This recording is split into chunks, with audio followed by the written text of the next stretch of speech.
નમસ્કાર કેટીવી ખાસ ખબર સાથે હું જયમિની સમાચારની શરૂઆત કરીશું અરવલ્લીથી અરવલ્લી જિલ્લા એસઓજીએ મળેલી ચોક્કસ બાતમીના આધારે રાજસ્થાનથી મોડાસા ગાંજાની હેરાફેરી થતી ટ્રક પકડી પાડી મોટી સફળતા મેળવી હતી। ટ્રકમાંથી 9,800 કિલો કિંમત ₹4.90 લાખ જેટલો ગાંજો કબજે કરવામાં આવ્યો હતો। સાથે ટ્રક ડ્રાઈવર તથા ગાંજો મંગાવનાર 2 આરોપીઓને પણ ઝડપી લેવામાં આવ્યા હતા।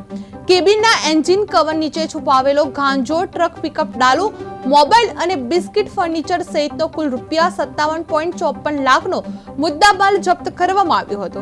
એસઓજીની કાર્યવાહી બાદ રાજસ્થાનના સપ્લાયર મહાદેવ ગુર્જરને પકડવા વધુ તપાસ તેજ કરવામાં આવી હતી।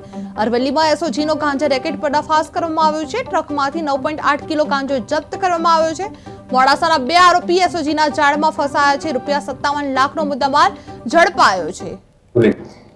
19 તારીખે જ્યારે એનડીપીએસની વિગત એસઓજીની ધ્યાનમાં હતી અને વોચમાં હતા ત્યારે શંકાસ્પદ એક ગાડી ત્યાંથી નીકળેલી અને એ ગાડી કેમ કે એનો ચાલક શંકાસ્પદ હતો એને કારણે થઈને એસઓજી એ ગાડીનું ચેકિંગ કરતા અંદરથી ચોરી કરવાના સળિયા અને વિગતો મળી છે।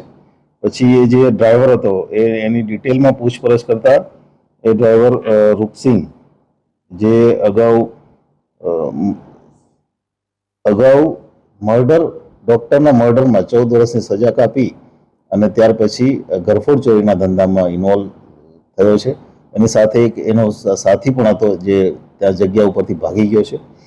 આ ડ્રાઈવર પાસેથી એક ગાડી ઉપરાંત એક બાઇક પણ મળી છે, જે બાઇક ગાંધીનગર સિટીમાં આગલી રાત્રે જ ચોરી કરી અને અહીંયાથી એ બાઇકનો ચોરીમાં ઉપયોગ કરવા માટે થઈને લઈને આવેલા હતા।